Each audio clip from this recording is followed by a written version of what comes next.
Um, Once again, our dear viewers, you're welcome to this lesson. We are back science education consultants, and our details are right there.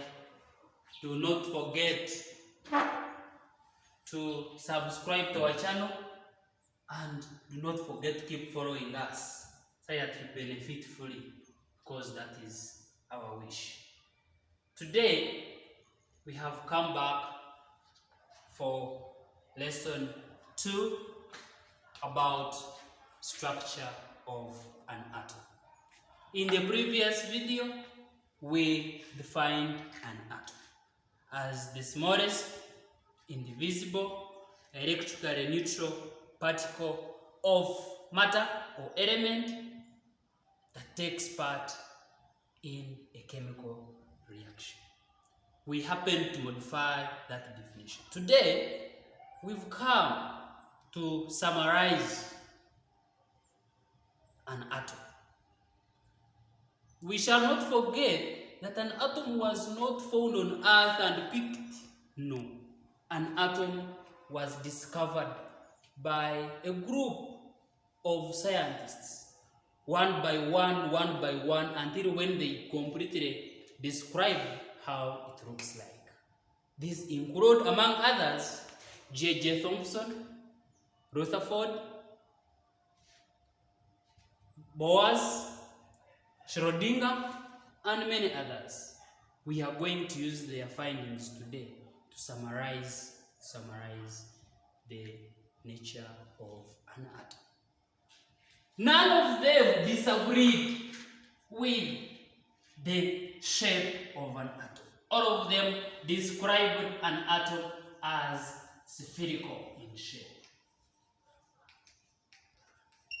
An atom is spherical in shape. And they all agreed that an atom is made up of two major parts. And these are nucleus and energy levels.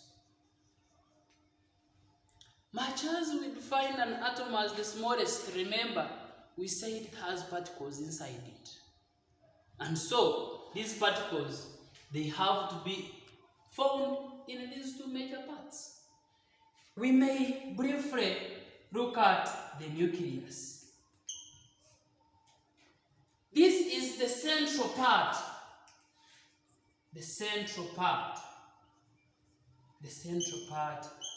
of an atom.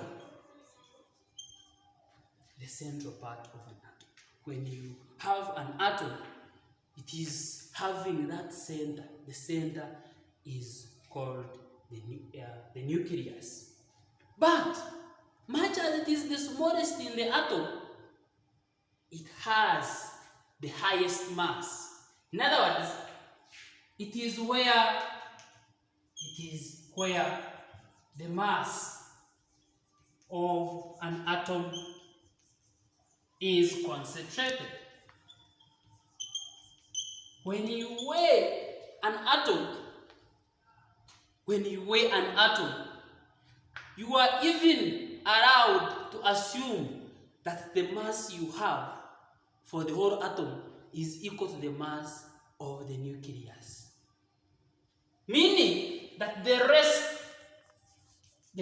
of the atom has negligible mass.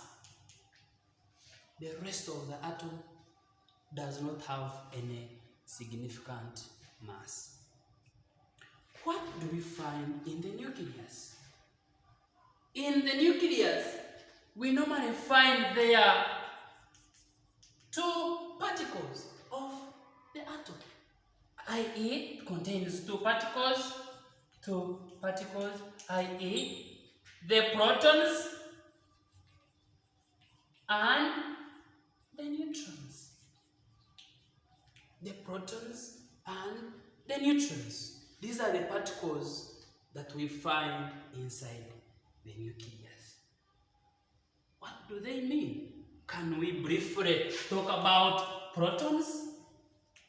Briefly talk about protons. Remember, these are now particles that are inside the atom.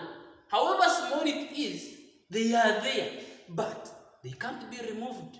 You can't remove one and you take it aside and you say it is there for a day, for a week, and it remains there. No, it is impossible. They are part of the atom, and whenever a proton or a neutron or any other particle is removed, then it is no longer an atom. It gets to another thing. A proton